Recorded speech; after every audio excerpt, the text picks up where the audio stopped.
मला असं वाटतं हे त्यांनी यापूर्वीसुद्धा सांगितलं होतं. महायुतीचा उमेदवार म्हणून ए बी फॉर्म मला दिला. त्यानंतर कार्यकर्त्यांमध्ये प्रचंड मोठा उत्साह आणि जल्लोष होता. गेली 15 वर्ष मी आमदार म्हणून काम करतो आहे.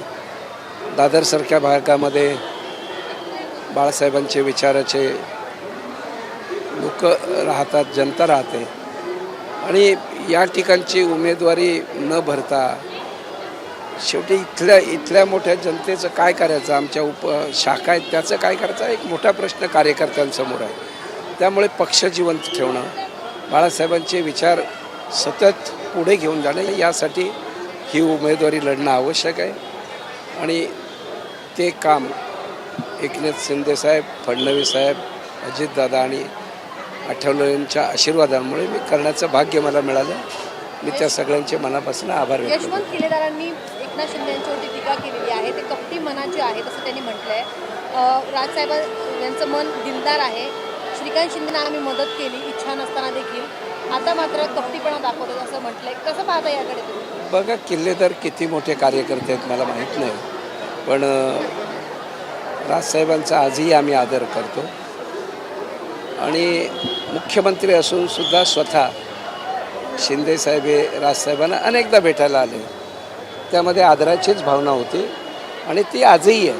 मला असं वाटतं प्रत्येक नेत्याला आपला पक्ष आणि कार्यकर्ते सांभाळणं ही जी गरज आहे, ही गरज म्हणून अशा प्रकारचा निर्णय ह्या शिंदेसाहेबांनी महायुतीला घ्यावा लागतो. अन्यथा दिलं तर चांगलं, नाही दिलं तर वाईट, ही वृत्ती काय आमची नाही. कोणावर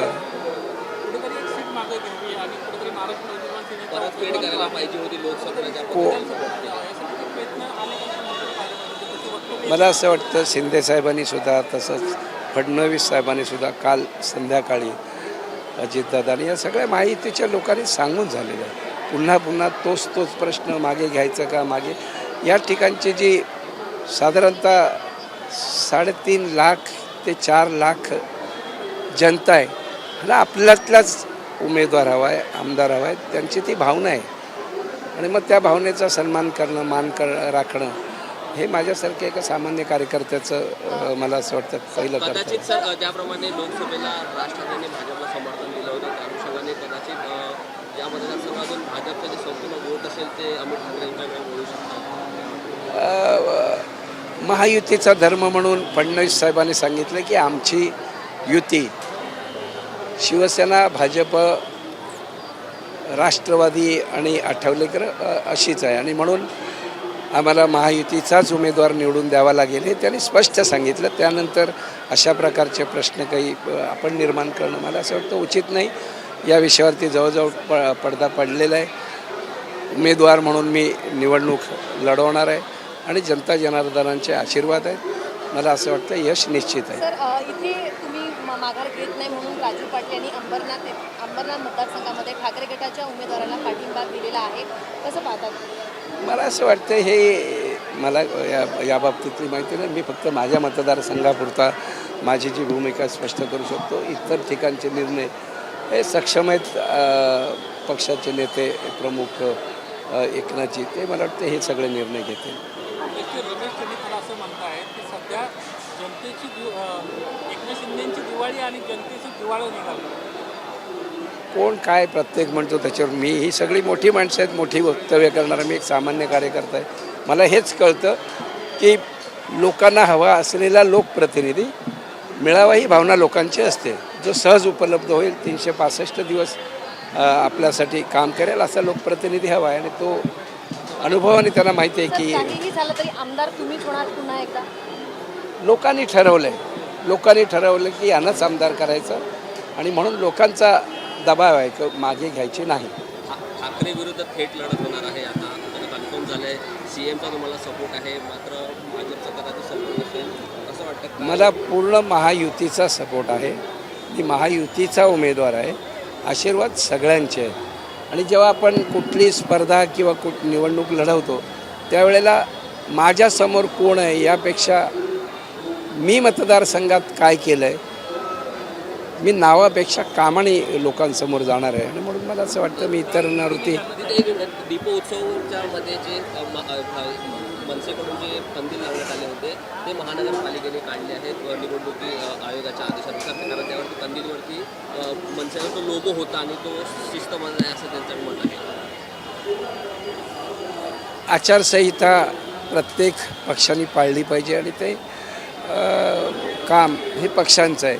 काही जर आचारसंहितेचा भंग होतो असं वाटलं असेल तर तो अधिकाऱ्यांचा अधिकार आहे.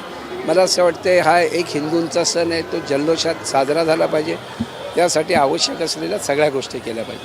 मागील विधानसभा को लेके कल मुख्यमंत्री एकनाथ शिंदे ने एक भूमिका स्पष्ट की है. उन्होंने कहा है कि वहाँ से जिस तरह से दबाव आ रहा था, उन्होंने कहा है कि महायुति के उम्मीदवार रहेंगे और कहीं ना कहीं आपको वहाँ पे सपोर्ट करते हुए वो दिखाई दे रहे हैं. देखिए, मैं महायुति का ही उम्मीदवार हूँ.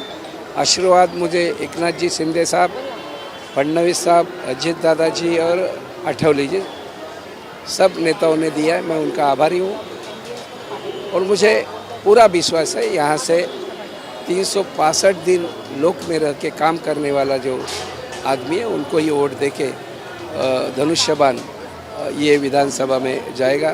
बाला साहब का सपना पूरा होगा. वहाँ पे उन्होंने ये भी जिक्र किया कि अगर मनसे को वहाँ पे चुनाव लड़ना था तो चर्चा होनी चाहिए थी, लेकिन अगर कोई चर्चा वहाँ पे उम्मीदवार दिया तो इसलिए महायुति को उम्मीदवार आप चुनाव. ये राजनीति है, उसमें मैं ज़्यादा बात करना ठीक नहीं. और शिंदे साहब का मैं आभारी हूँ. पार्टी के जो कार्यकर्ता है और यहाँ के जो मतदाता है उनका सम्मान उन्होंने रखा. मैं उनका बहुत बहुत आभारी हूँ. महायुति के कई नेता ऐसे उनको पूरी तरह से दबाव बनाने का एक प्रयास पिछले कुछ दिनों से शुरू हुआ. इस दबाव को किस तरह से आप देखते हैं कि मेरे ऊपर किसी का भी दबाव नहीं था. दबाव अगर था ही तो जो हमारे यहाँ के मतदाता है उनका था और उनका सम्मान एकनाथ जी शिंदे साहब, फडणवीस साहब, हमारे अजित दादाजी और आठवले जी सब ने किया. मैं उनका दोबारा आभार व्यक्त करता हूँ. एबीपी माझा, उघडा डोळे बघा नीट.